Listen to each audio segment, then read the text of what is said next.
Et si je vous disais que l'oxygène, molécule indispensable à la vie sur Terre, peut être à l'origine de nombreux processus pathologiques. Derrière cette introduction plutôt étouffante se cache un processus d'oxydation cellulaire qui aboutit à la formation des radicaux libres, ou plus exactement des ERO, ou espèces radicalaires de l'oxygène, qu'on peut appeler aussi espèces réactives de l'oxygène. L'oxygène est indispensable à la production d'énergie chez de nombreuses formes de vie sur Terre.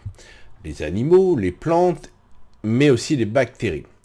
Cette production d'énergie est en fait un échange électrique entre l'oxygène qui est apporté à notre organisme et des molécules à l'intérieur de notre organisme comme l'adénosine diphosphate.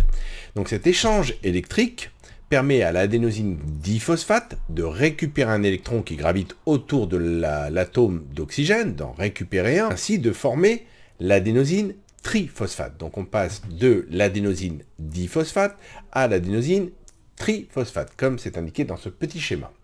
Donc l'adénosine se charge d'un élément, on appelle ça la phosphorylation oxydative. On obtient l'ATP, adénosine triphosphate. Cet ATP va rentrer dans le muscle, dans un cycle que je ne vais pas détailler aujourd'hui, et va échanger avec le muscle également un électron pour faire fonctionner ce muscle. Voilà, le muscle fonctionne avec de l'énergie, de l'électricité. Cette électricité est apportée par l'ATP qui se retransforme en ADP, qui va après se recharger en oxygène, et voilà, c'est un cycle qui est en continu. Le fait que l'oxygène perd un électron le transforme en radicaux libres, en ERO, en espèce radicalaire ou réactive de l'oxygène. C'est un métabolite de cette réaction de phosphorylation oxydative. Donc, on produit un ERO. C'est un phénomène d'oxydoréduction. Cette dégradation est contrôlée par les antioxydants.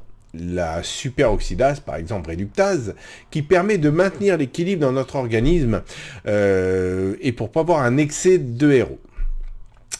Alors, l'oxygène qui a donc perdu un électron au profit de l'ADP, pour le transformer en ATP, devient donc une molécule instable dans notre organisme et va chercher à redevenir stable. C'est le principe de l'homéostasie, c'est-à-dire les principes de toute molécule. Quand elle est instable, elle va chercher dans son environnement un électron pour se recharger.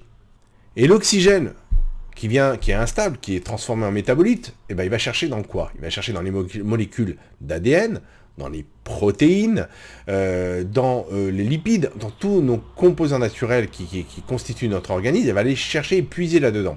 Et créer des pathologies. S'il n'y a pas un effet de contrebalancier, donc d'antioxydation, qui sont apportés par des éléments comme les vitamines ACE, la ferritine, le sélénium, tous ces composés qui seront après développés dans une prochaine vidéo, qui sont dans les compléments alimentaires, mais aussi dans notre alimentation. Donc, à travers notre alimentation et des compléments alimentaires, on va réguler, on va être en équilibre, en homéostasie, dans ce phénomène d'oxydoréduction et de formation de métabolites dangereux pour l'organisme, les ERO ou les radicaux libres.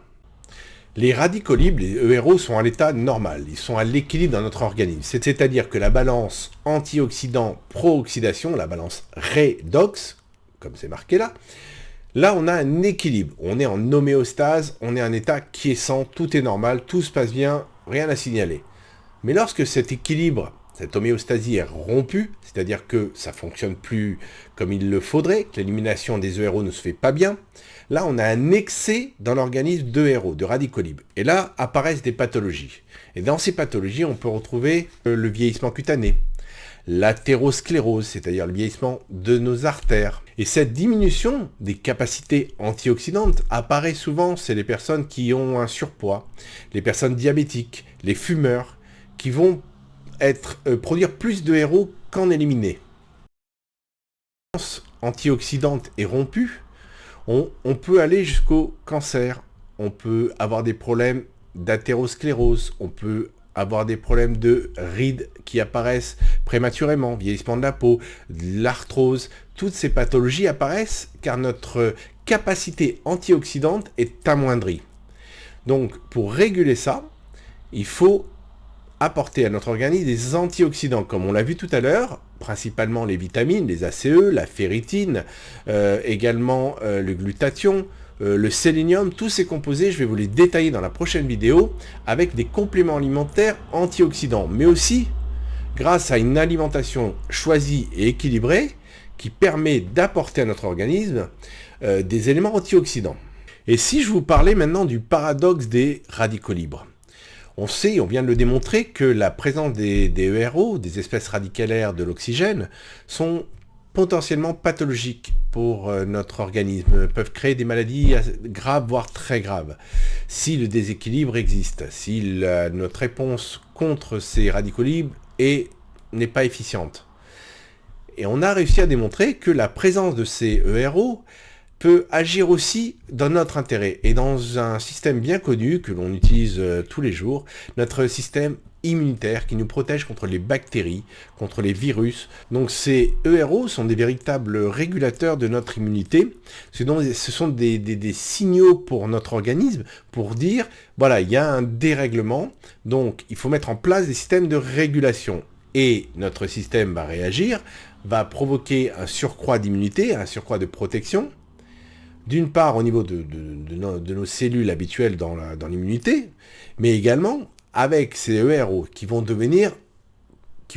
combattre les microbes, bactéries, virus et tout composants qui peuvent être nuisibles à la stabilité de notre organisme. Les ERO marchent en synergie avec les ERA. Donc cette fois-ci, c'est les espèces radicalaires de l'azote, qui est un autre composé que l'on utilise, l'oxygène, l'azote, rentre dans notre organisme. Et donc ces deux composants, ces métabolites, les ERO et les ERA, donc de l'azote et de l'oxygène, ont un rôle bactéricide. Ils vont agir contre les bactéries, également contre les mycoses, également contre les virus. Donc un grand nombre de maladies possèdent un caractère radicalaire, c'est-à-dire que les radicaux libres en sont à l'origine. Et là on parle de diabète sucré, maladie cardiaque, maladies neurodégénératives, des pathologies articulaires, la cancérogénèse et le vieillissement. Une des pathologies les plus connues, l'athérosclérose, est une pathologie qui est présente au niveau des grosses artères et des artères moyennes. C'est la fabrication de plaques d'athérome, qui est liée aussi aux radicaux libres, qui est en présence de radicaux libres, va accentuer la formation de ces plaques d'athérome sur les vaisseaux sanguins, qui vont donc les rendre moins flexibles. Les artères, les grosses artères et les artères moyennes perdent de leur flexibilité. Et la pathologie la plus courante, c'est une rupture d'un des vaisseaux qui peuvent entraîner la mort. Cette production excessive de ERO va favoriser l'application des plaques d'athérome. L'athérome, c'est des corps gras qui sont dans les vaisseaux sanguins, et du fait de la présence de ces ERO, va se fixer sur les vaisseaux et va rendre les vaisseaux moins flexibles. Voilà, à travers cette vidéo, j'ai essayé de faire déjà une première introduction sur le stress oxydatif, sur la formation des radicaux libres. En conclusion, déterminer le statut du stress oxydatif revient en fait à prévenir les maladies. Les ERO ou radicaux libres sont associés au vieillissement, à la dégénérescence, mais aussi au cancer.